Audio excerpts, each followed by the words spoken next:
하나님의 말씀은 민수기 16장 41절에서 50절의 말씀입니다. 이튿날 이스라엘 자손이 온 회중이 모세와 아론을 원망하여 가로되 너희가 여호와의 백성을 죽였도다 하고 회중이 모여 모세와 아론을 칠 때 회막을 바라본즉 구름이 회막을 덮었고 여호와의 영광이 나타났더라. 모세와 아론이 회막 앞에 이르매 여호와께서 모세에게 일러 가라사대 너는 이 회중에서 떠나라. 내가 순식간에 그들을 멸하려 하노라 하시매 그 두 사람이 엎드리니라. 이에 모세가 아론에게 이르되 너는 향로를 취하고 단의 불을 그것에 담고 그 위에 향을 두어 가지고 급히 회중에게로 가서 그들을 위하여 속죄하라. 여호와께서 진노하셨으므로 연병이 시작되었음이니라. 아론이 모세의 명을 쫓아 향로를 가지고 회중에게로 달려간즉 백성 중에 연병이 시작되었는지라. 이에 백성을 위하여 속죄하고 죽은 자와 산 자 사이에 섰을 때 연병이 그치니라. 고라일로 죽은 자 외에 연병에 죽은 자가 14,700명이었더라. 열병이 그침에 아론이 회막문 모세에게로 돌아오니라. 아멘. 할렐루야. 저에게 평강의 복을 기원하는 마음으로 샬롬 인사 나누시기 바랍니다. 샬롬. 샬롬. 오늘도 월요 새벽 기도에 잘 나오셨습니다. 민수기 16장은 민수기에서도 중요한 교훈을 담고 있는 장이라고 말씀을 드렸죠. 고라 사건, 정확히 말하면 고라의 반란 사건의 전후 경과와 사건의 귀결을 보여주고 있는 말씀인데 오늘이 마지막 부분입니다. 고라가 다단과 아비람 그리고 거기에 더하여 250명의 이스라엘 중간 지도자들의 세력을 규합해서 모세와 아론을 공격했어요. 왜 지도력을 독점하는가? 우리들도 제사장이 되기에 손색이 없다. 똑같은 레위 자손 아닌가? 왜 아론이 가문만 제사장직을 독점하는가? 반란 사건이 일어났습니다. 모세와 아론은 그들과 직접 상대하지 않고 하나님 앞에 엎드러졌습니다. 엎드러진다는 것이 어떤 의미일까요? 기도하는 것이죠. 부복하여 기도하며 이 사건의 전말을 다 하나님께 이양하는 것. 자기들이 사건이 아니라 하나님의 사건으로 하나님께서 맡아달라고 의뢰한 것이죠. 그때 하나님께서 나타나셔서 하나님의 영광이 나타난 거 아닙니까? 그래서 고라가 예사로운 죽음이 아닌 비상한 죽음을 당하게 되죠. 땅이 갈라져 산채로 땅 속으로 들어가 죽음을 당합니다. 그리고 다단과 아비람 250명의 반란 사건의 주모자들이 하나님께로부터 나온 불, 그 불에 의해서 소멸되고 말아요. 그런데 이 사건을 두고 이스라엘 백성이 모세와 아론을 원망한 것입니다. 원망의 내용인즉 너희가 하나님의 일꾼들을 죽였다. 그 원망의 내용이 나오죠. 41절 말씀 같이 읽겠습니다. 41절 말씀 시작. 이튿날 이스라엘 자손이 온 회중이 모세와 아론을 원망하여 가로되 너희가 여호와의 백성을 죽였도다 하고. 이스라엘 자손은 모세와 아론 한편에 있고 고라와 그 일당 다른 한편에 있을 때 심정적으로 고라 측에 기울어진 것입니다. 근데 나타난 결과를 보니까 양측이 싸웠는데 고라와 그 일당들이 다 죽었단 말이죠. 그러니까 양측이 싸워서 고라의 일당이 죽었다. 그러면 모세와 아론이 죽인 것이 아니냐? 이렇게 본 겁니다. 하나님이 온데간데 없어요. 하나님의 심판을 깨닫지 못하고 인간적인 눈으로 세상적인 안목으로 이건 양측이 싸우다가 한쪽이 죽었으니 결국은 다른 측이 그 한 측을 죽인 것이 아닌가. 그래서 모세와 아론을 원망하면서 그들이 그 원망의 이유가 뭐냐면 모세와 아론이 이 고라와 그 모든 일당들을 죽여버린 거다. 그래서 여호와의 백성을 죽였도다 라고 하는 명분으로 모세와 아론을 다시 공격한 것입니다. 어택한 것입니다. 42절에 회중이 모여 모세와 아론을 칠 때 언어로 치고 폭력으로 치려 할 때 그때 여호와의 영광이 나타났습니다.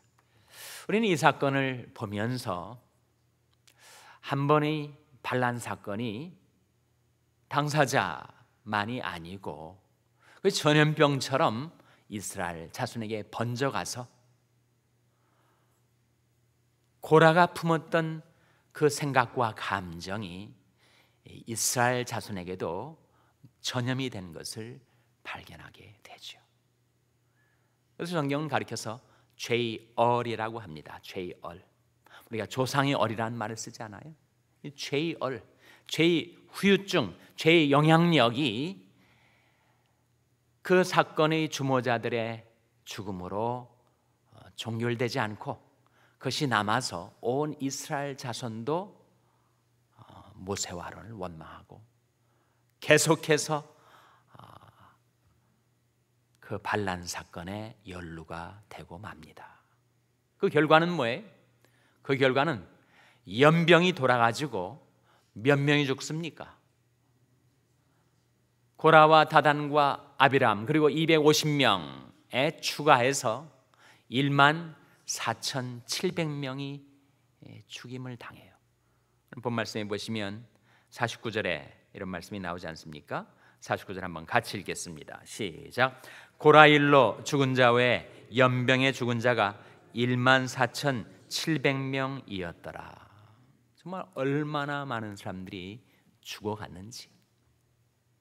만일 아론이 향로를 들고 산자와 죽은 자 사이에 서서 예수 그리스도처럼 중보자가 되어 그 속죄의 사역을 이루지 않았더라면 1만 4,700만이 아니라 몇십만 명이 죽어갈 수도 있었을 그런 재앙이었습니다.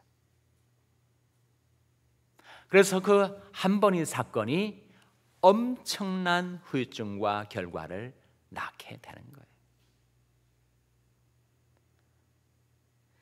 잠언 19장 3절 말씀에 사람이 미련함으로 자기 길을 굽게 하고 마음으로 여호와를 원망하느니라 하는 말씀이 나오는데 이스라엘 자손이 미련해 가지고 이 사건을 정확하게 보질 못하고 모세와 아론을 원망하게 되었는데 그것은 결국 여호와를 원망하는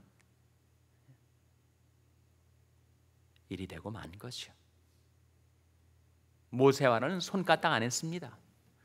그들은 다만 하나님 앞에 엎드러진 것뿐이었어요. 근데 하나님이 나타나셔서 그 반란 사건의 주동자들을 심판하셨으니 그건 하나님이 하신 일인데 결국은 모세와 아론을 원망하면서 하나님을 원망하게 되는 거죠.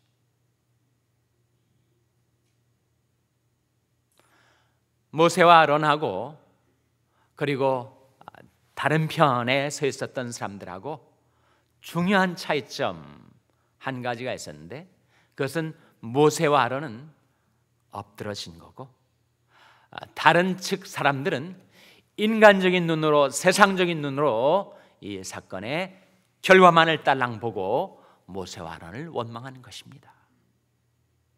하나님이 하신 일을 보지 못하고 하나님의 어미하심을 그들이 깨닫지 못한 채 그 반란 사건에 부하내동하듯이 모세와 아론을 공격하고 하나님을 원망한 결과가 결국은 많은 사람들의 죽음으로 나타난 것입니다. 모세 아론은 계속해서 엎드러졌습니다. 부복했습니다.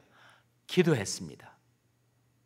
그때 모세의 시야에, 물론 영적인 시야에 전염병이 시작된 것을 발견했어요. 급히 아론을 파송해서 급파해서 그 전염병의 원인이 되었던 죄를 속죄하고 그 병이 더 이상 번져가지 않도록 막아서게 하였습니다.